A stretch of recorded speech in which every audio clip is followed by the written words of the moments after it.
How's it going, guys? Tyler Young coming at you here tonight from Grade 8 Performance. Going to take a second real quick to go over how I approach the bags for Sandbag Toss and kind of some of the things I do a little differently and why I do them that way. So that was the biggest question that I got at Nationals and after Nationals is why I threw the bags the way I did. For those of you who haven't seen it, I will attach a video. But basically the biggest difference is I stack my hands vertically as opposed to where most people throw them parallel. The reason why I do that is A, my legs are a little short and a little thick, and I was having some difficulty hitting my knees and hitting my thighs, and it was preventing me from getting in a good hinge position so I could really be explosive with the bags. So what I started doing was approaching the handles more vertically, right? So the first thing I do is I hold at the tips of my hands, right? So I'm not gripping the whole bag the whole time. I hold at the tips, right?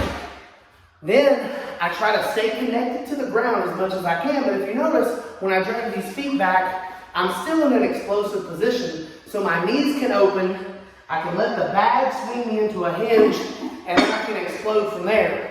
So, from the front, it looks just like this, right? And from the side, you'll really see the bag carry me through, right? Very, very rarely will you see me with this bag set up, come back, and then do a couple practice swings because I feel like I lose a lot of my explosiveness when I do that. So you'll see me swing the feet, get into my hinge, and then throw and release. And what I'm thinking about when I do that is I try to generate as much force by pushing the feet into the ground as I can.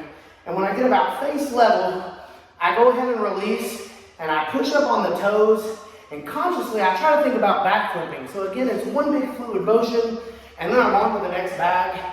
The only time that you'll see me stop to look is if maybe I've had a bad release or something like that, and I'm unsure if the bag's gonna go over. Now, distance-wise, from the apparatus, I see a lot of people struggle with that. Maybe they're too close, maybe they're too far.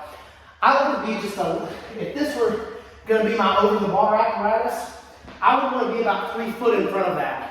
I want my highest peak of the toss to be directly over whatever I'm throwing over. So that's kind of what I'm looking for that.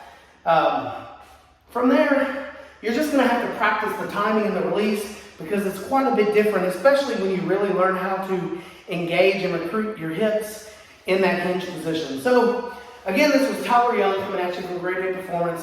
I hope you got something from this. Again, I will attach a link in the description so you guys can see my bag run at Nationals and the success that I found from stacking my hands like that.